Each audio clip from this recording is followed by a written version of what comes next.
ഇത്തവണയും ത്രികോണ പോരാട്ടമാണ് പത്തനംതിട്ടയിൽ. ക്രിസ്ത്യൻ സമുദായത്തിന് കൃത്യമായ സ്വാധീനമുള്ള മണ്ഡലത്തിൽ 3 മുന്നണികളും നിർത്തിയിരിക്കുന്നത് മണ്ഡലം പിടിക്കാൻ അനുയോജ്യരായ സ്ഥാനാർത്ഥികളെ.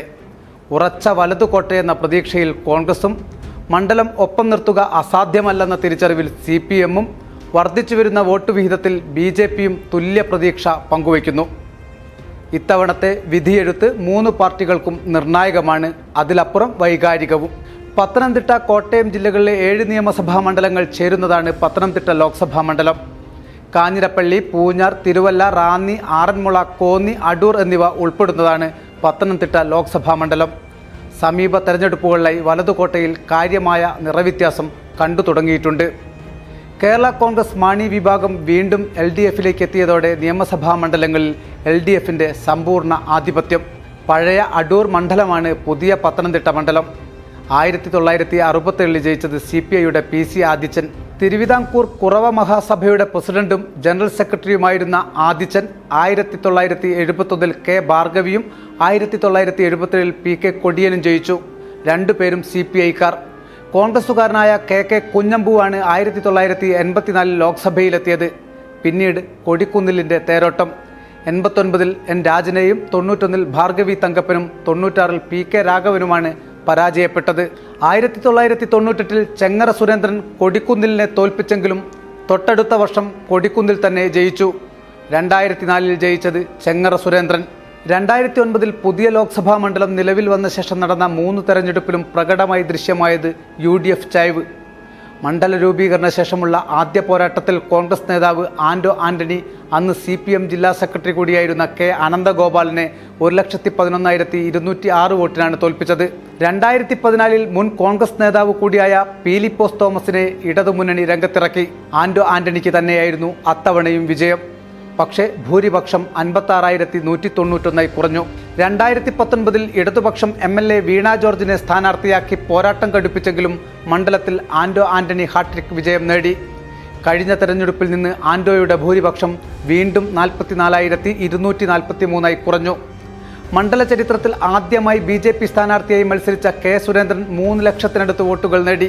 രണ്ടാം സ്ഥാനത്തുള്ള CPM-നേക്കാൾ വോട്ട് വിഹിതത്തിൽ കുറവ് 4% മാത്രം. 2009 B രാധാകൃഷ്ണ മേനോൻ മത്സരിക്കുമ്പോൾ 7.6% വോട്ടുകൾ മാത്രമാണ് BJP-ക്കുണ്ടായിരുന്നത്. 2014 സ്ഥാനാർത്ഥിയായി എത്തിയ MT രമേശ് അത് ഇരട്ടിയാക്കി. BJP 1,39,954 വോട്ടുകൾ നേടി. 2019 BJP സ്ഥാനാർത്ഥിയായി എത്തിയ K സുരേന്ദ്രൻ മണ്ഡലം പിടിക്കുമെന്ന പ്രതീതി വരെയുണ്ടാക്കി. ശബരിമലയിൽ യുവതീ പ്രവേശം അനുവദിച്ചുള്ള കോടതി വിധിയെ തുടർന്നുണ്ടായ പ്രക്ഷോഭത്തിന്റെ അലയൊലികൾ തെരഞ്ഞെടുപ്പിൽ പ്രതിഫലിച്ചു. BJP സ്ഥാനാർത്ഥിക്ക് കഴിഞ്ഞ തവണത്തേക്കാൾ 13.5% വോട്ടുകളുടെ വർധന.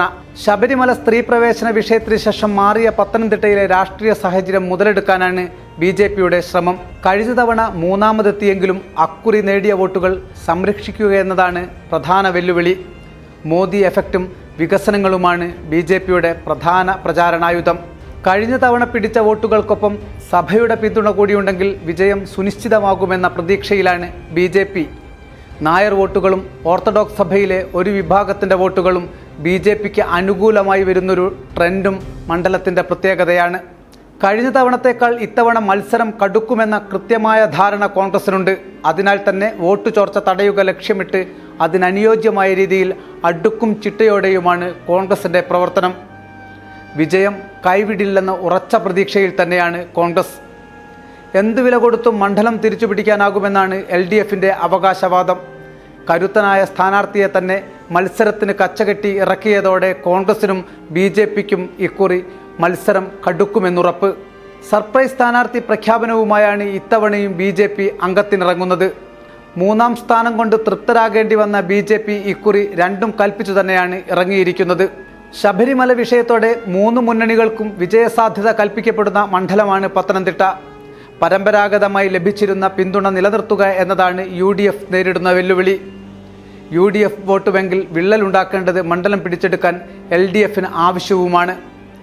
എന്ത് വില കൊടുത്തും ജയിക്കണമെന്ന ആവേശത്തിലാണ് BJP-യും.